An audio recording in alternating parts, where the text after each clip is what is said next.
وہ الفاظ چاہے وہ انسانوں کے نام ہیں, چاہے وہ جانوروں کے نام ہیں, پرندوں کے, پھولوں کے, اور جو ہل چلانے کا سامان ہے, ساری چیزیں اسی طرح موجود ہیں. سو ایک وہ جو ایفیلیشن تھی نا, that is actually that ہکڈ me in first of all the language.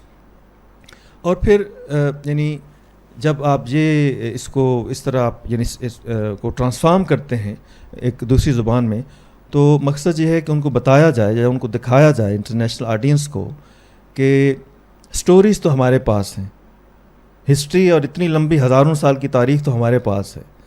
یعنی جو وہ لکھ رہے ہیں اور جن کو وہ انعام دے رہے ہیں, I don't want to of course dismiss them as nothing, but believe me, the depth of culture and the magic of the stories that we have in our history and our culture, that has no match, and we need to work on translations. مجھ جیسا ایکیڈیمک جو ڈین اور اس طرح کی ذمہ داریاں اور directors اور اس طرح کی پوری کرتا رہا زندگی میں, اس نے بڑی مشکل سے یہ پروجیکٹ کمپلیٹ کیا ہے کئی سالوں کے بعد. تو اب دوسرے گروپ میں راکھ پہ کام کر رہا ہوں, لیکن مجھے لگتا نہیں ہے کہ وہ ریٹائرمنٹ سے پہلے میں کر سکوں گا. تو آپ جیسے جو آج بات سن رہے ہیں, چاہے ورچولی سن رہے ہیں یا فزیکل بیٹھ کے یہاں سن رہے ہیں, وہ اس سے انسپائر ہو کے اور یہ پروجیکٹس کریں اس طرح کے, اپنے رائٹرز کو اور اپنے کلچر کو گلوبلائز کریں. It has many benefits. جی, آپ نے بہت عمدہ بات کی, اور میں چاہوں گا کہ اس پہ ڈاکٹر صنوبر بھی تھوڑی سی روشنی ڈالیں کہ اردو میں جو اور ناول تاریخی اور جو پری ہسٹورک ناول جو لکھے گئے ہیں, ان میں بہاؤ کو آپ کہاں پہ رکھتے ہیں؟ اچھا, کچھ پہ تو ڈاکٹر سفیر صاحب نے بات کی کہ ہم جو ہیں تاریخ کو 1947 کے بعد لیتے ہیں, لیکن اردو میں جو تاریخی ناول لکھے گئے ہیں وہ اگر اس سے پہلے یعنی کہ 1947 سے پہلے بھی لکھے گئے ہیں تو زیادہ تر وہ پھر مسلم نیشنلزم کے حوالے سے لکھے گئے ہیں. جیسے وہ شروع کرتے ہیں جب محمد بن قاسم کی آمد ہوئی ہے, تو وہاں اس دور سے جیسے ہمارے پاس کچھ نام ہیں, جیسے کہ سب سے پہلا جو نام ہے تاریخی ناول نگاری میں وہ عبدالحلیم شرر کا ہے. پھر قاضی عبدالستار ہیں, انہوں نے دارا شکوہ پر ایک ناول لکھا, غالب پر ایک ناول لکھا. پھر جمیلہ ہاشمی ہیں, انہوں نے لکھا. تو یہ ایسے ہیں جنہوں نے پری ہسٹوری تو نہیں لیکن ہسٹری سے کے آگے سے کچھ محمد بن قاسم کی آمد کے بعد سے جو ہے کچھ چیزوں کو چوز کیا اور ان پر لکھا ہے. لیکن یہ جو ناول ہے یہ اپنی نوعیت کے حوالے سے منفرد ہے اور ایک ہی ہے کہ اس پر جو ہے وہ یعنی کہ اس طرح کا ناول جو ہے وہ اردو میں پہلے یا موجود نہیں تھا. تو یہ ایک بہت بڑی بات ہے, اور یہ سب سے بڑی خوشی کی بات اردو کے لیے یہ ہے کہ یہ تارڑ نے جو اردو میں لکھا ہے, تو سفیر صاحب نے اس کو ترجمہ کیا ہے انگریزی میں, تو ظاہر سے گلوبلائز کر دیا ہے, لیکن ہم اردو والوں کی جو ایک کم دامنی کا ہم شکوہ کرتے ہیں تو وہ ضرور انہوں نے پورا کیا ہے اس طرح سے. یعنی میں چاہتا ہوں کہ وہ صرف ہماری باتوں سے آڈینس بور نہ ہو, تھوڑا سا انہیں میں ایک ٹیسٹ دینا چاہ رہا ہوں یعنی ٹرانسلیشن کا. مثلاً میرے لیے ابھی بھی فیوریٹ بہاؤ ہی ہے, سارو صاحب سرسوتی نہیں ہے. گو کہ یہ یعنی میرا اور سلیم خان کا دماغی ذہنی بچہ ہے سارو صاحب Saraswati, but still I like it this more. مثلاً آپ سنیے جو ان کا ایپیگراف ہے ناول کا, یہ غالباً گیتا سے ہے جو انہوں نے ڈیرائیو کیا ہے. سرسوتی جو بڑے پانیوں کی ماں ہے اور 7ویں ندی ہے, اس کے پانی آتے ہیں شاندار اور بلند آواز میں چنگھاڑتے ہوئے. اب اس کو ہم نے ٹرانسفر یا ٹرانسفارم یا کریٹیو جو ری امیجنیشن ہے, Saraswati the seventh stream, the mother of mighty torrents that flows and floods and roars and thunders with splendor. تو یعنی جو پوئٹک ٹچ اوریجنل میں ہے وہ ہم نے اس کو اوریجنل اس میں ٹرانسلیشن میں بھی دینے کی کوشش کی ہے. جب یہ یعنی پچھلے سال اس کی بک لانچنگ ہوئی کراچی میں انٹرنیشنل اردو کانفرنس میں, تو وہاں پہ ایچ ایم نقوی نے اس پہ بات کی, اور انہوں نے ان کو غالباً اردو کا اتنا وہ نہیں تھا, لیکن انگریزی سے وہ زیادہ متاثر نظر آئے، چونکہ وہ خود انگریزی کے ناول نگار ہیں. تو میں چاہوں گا کہ آپ سے صرف 2-3 لائنیں سنیے اردو میں اور انگریزی میں، اور پھر آپ کو دونوں کا لطف یعنی الگ الگ آئے گا. جیسے یعنی آپ برفی کے بعد گلاب جامن کھائیں تو دونوں کے ٹیسٹ الگ الگ آتے ہیں. اس کے سفید پروں تلے ریت تھی. اب یہ نہیں پتا کہ یہ کس کے پر ہیں، یعنی باقی پرندہ ہے یا کچھ اور چیز ہے. اس کے سفید پروں تلے ریت تھی، لیکن جو میری ٹرانسلیشن ہے ہماری، A sea of sand stretched far below his white wings. اور اس کو ہم نے یعنی ایک لیونگ کیریکٹر کے طور پہ لیا ہے پرندے کو، اور ہر جگہ ہم نے اس کو ہز لکھا ہے، کچھ اور نہیں. سفید پر جو ایک دوسرے کے ساتھ کہیں چھو جاتے تو ان میں سے چنگاریاں چھوٹنے لگتیں کہ اس میں نمی کا ایک قطرہ نہ تھا. His white wings, devoid of any sap of life, were emitting sparks of fire as he flapped them under the scorching sun. تو اس طرح کی ہیں. اس کا جو آخری پیراگراف ہے وہ پھر آخر پہ ہی پڑھ کے اس کا تھوڑا سا مزہ لیں گے. فی الحال ہم آگے بڑھتے ہیں. جی میں اس I think I continue from hair.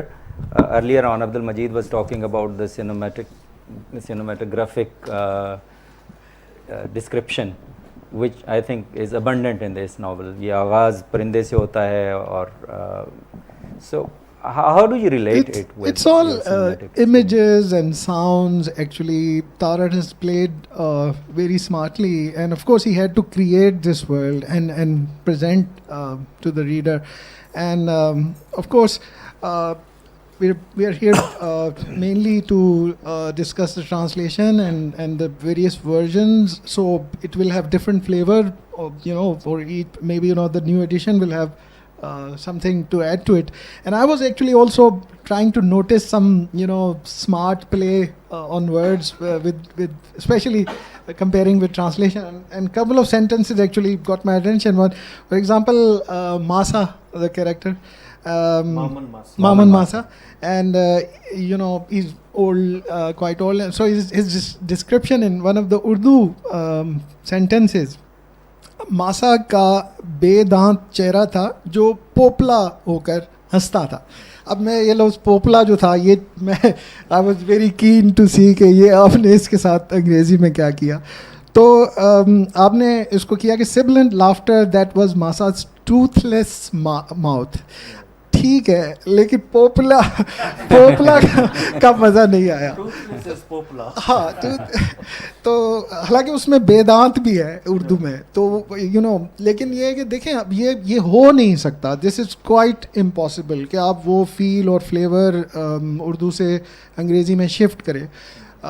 یہ میرا خیال ہے کہ یہ ریڈر کا بھی چیلنج ایک ہے کہ اگر اردو کا جو اوریجنل ورژن ہے اس کو میں جو پیدا ہوا ہے پاکستان میں اور بچپن سے اردو پڑھی اور لکھی اور بولی، تو میرے لیے بھی ایک چیلنج تھا. تو and I was keen to notice some of the subtleties of this challenge, how you handle it. ہم سب جو ہیں پاکستان میں رہنے والے جو ہیں، اسپیشلی ملٹا ایتھنک جن کی اپبرنگنگ ہے، جیسے آپ سب پنجاب کا موسٹلی اوبیسلی، لیکن جیسے راشد اور میں ہمیں تھوڑا سا سندھ میں، ہم دیہات میں رہے تو سندھی، اور پھر میرا جو اوریجن ہے وہ پشتو. تو ہم یہ جو ڈائیورسٹی ہے اس کو ہم انٹیوٹیولی اور انٹرنسکلی ہینڈل کرتے ہیں، انجوائے کرتے ہیں، اپریشیٹ کرتے ہیں. لیکن انگریزی میں اتنے کمپلیکس کام کو ٹرانسلیٹ کر کے انگلش ریڈنگ آڈینسز کے لیے پریزنٹ کرنا، that is obviously quite a challenge. تو again I admire your hard work. جو راشد کا کوشچن ہے کہ سنیمیٹک، تو obviously میں کسی بھی ریڈنگ کو جب لیتا ہوں تو اس میں جو جس طرح یہ بہاؤ کی جو خوبصورتی تھی، وہ اس کی جو امیجری تھی یا جو اس کی جو ویژولس تھے جو آپ کو ایک مینٹل فلم کی طرح نظر آتے ہیں، اس کے ساتھ ساتھ جو ساؤنڈز ہیں وہ بھی بہت پاورفلی تارن نے پیش کیے. ایک تو مجھے جو زبان کا لگا کہ جس پر محنت کی تارڑ نے، وہ مجھے اس نے ریمائنڈ کیا جو میل گبسن نے کام کیا اپوکلپٹو پر، جس میں اس نے پوری فلم کو مائن سویلائزیشن کے بیک ڈراپ میں جب لینا تھا تو اس نے اس کو ایز اے بیک ڈراپ صرف دکھایا نہیں، بلکہ اس نے اس کو زبان کی جو طاقت ہے وہ اس کو بخشی.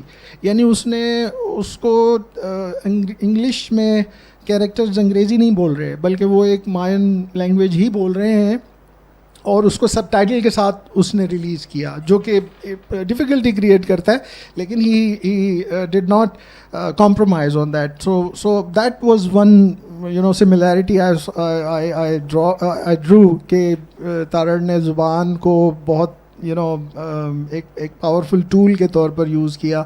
اور اس کے علاوہ اوبیسلی بہت اور سملیرٹی تھیمیٹک بھی ہیں، لیکن جگہ جگہ جو تصویر کشی ہے، منظر کشی ہے وہ، اور خاص طور پر ایک جگہ مجھے آواز کا خاص طور پر لگا کہ جس طرح پروشنی کا وہ جو گندم جو ہاؤ دھم and this was kind of a rhythmic repetitive tool Tarar use, اینڈ بعض کافی اہم جگہوں پر اختتام اور آغاز اس سے ہوتا ہے.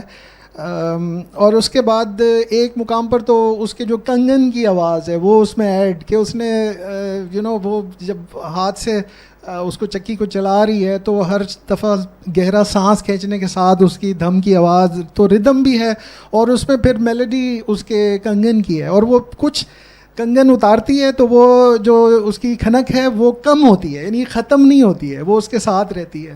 تو I was like in my mind I was actually and I looked for some similarity, and مجھے بعد میں پتہ لگا کہ انڈونیشیا کے کسی گاؤں میں جو یہ چکی کے جو فوک لور میوزک ہیں اس پر ایک 30-35 پیج کا کسی نے آرٹیکل لکھا ہے کہ وہ جو ردم ہے وہ ان کے فوک لور میوزک کا حصہ ہے، یعنی ان کی وہ زندگی کا حصہ ہے. تو آبویسلی بہت پاورفل ٹولز استعمال ہوئے ہیں اس میں، اور آپ نے اس کو ٹرانسلیشن میں اس کو ریٹین کیا.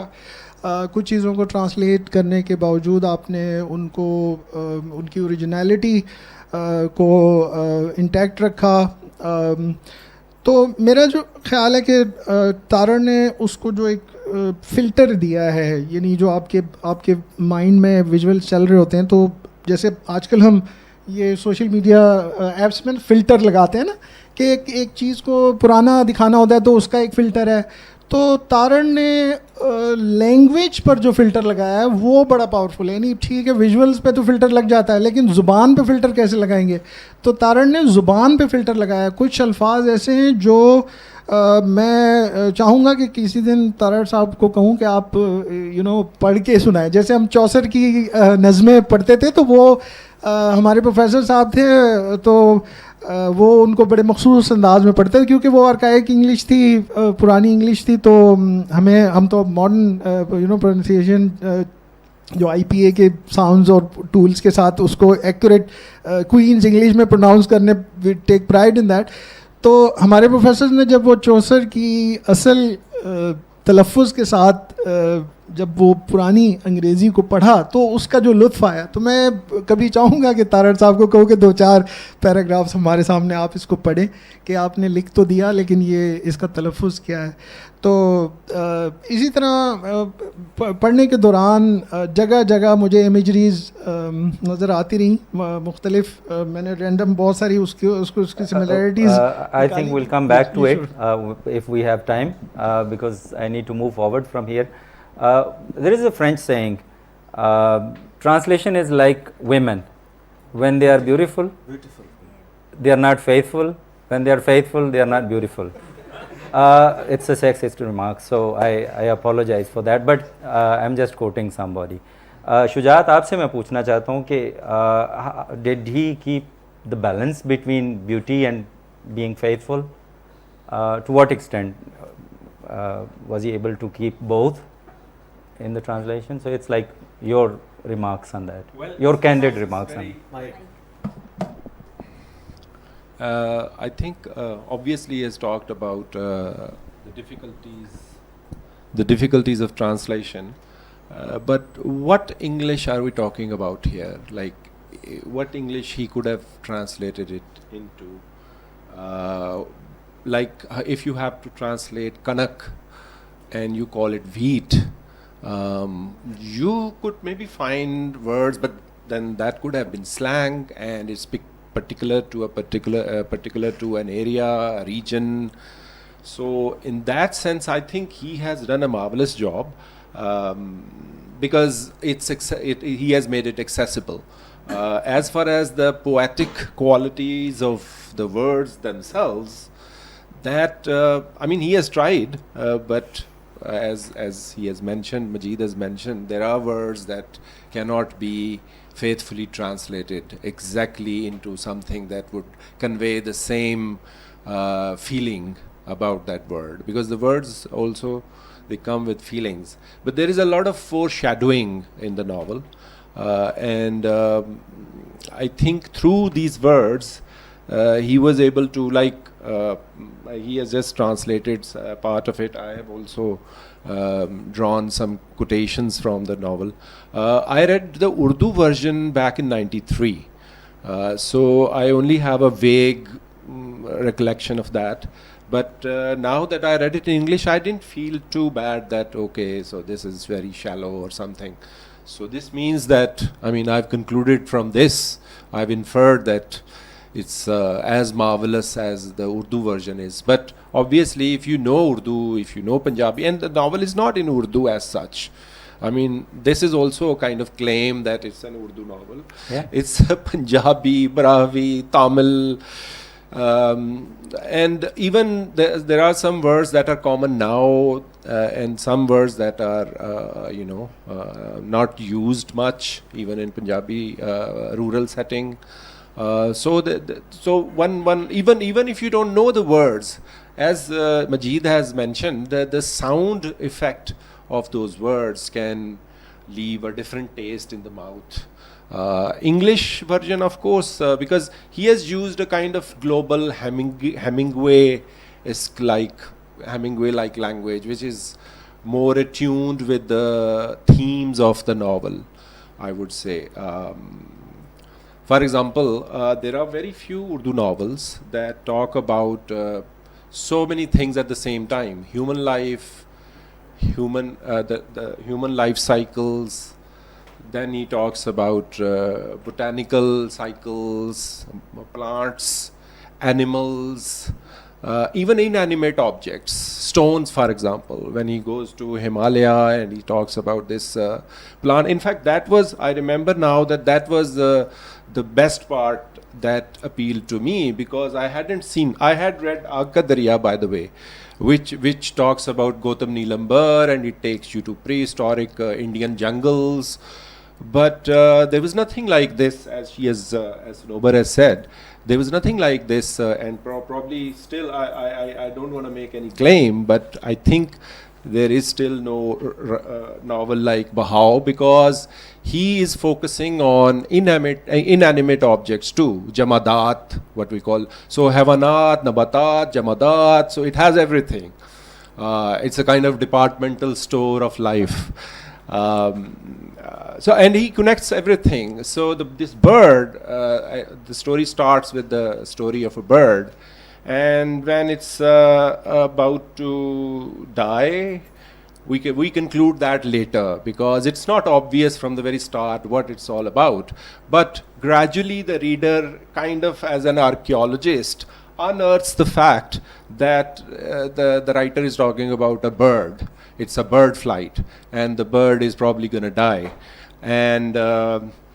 And he sees this water, this mirage, and he's drawn towards that. And it's not water, actually. He's getting drawn to a heap of dead birds. And in those droplets, he sees other birds, the birds that are calling to him. And there I was reminded of Kohe Nida. Those birds are calling him, "Aao, aao, main tumko bulata hu." That voice that I had read somewhere. Maybe it was because of the Dastan mode. Alif, it reminded me of the Arabian Nights. And so, Wahdatul Wujud. everything is tied up with everything, and life is all about cycles. Have I said too many things? Yeah, no, it's you're doing fine, but let me interrupt you here. Tarad was actually reimagining past. He was talking about pre-Harappan society, so he actually had to invent his own language. So that's what I said. I don't think it's written in Urdu. It's he invented a different language, and it was a difficult task translating it. We all know that Indus script hasn't been deciphered till today, so it's shrouded in mystery, and it's difficult to imagine such a past when you don't have any historical direct account of that. But he reimagined history, and you reimagined his Bahau once again. Apart from language, I think this element of dastan or parable, which also suggests this antiquity. He uses these antique words, and when I listen to these words, I think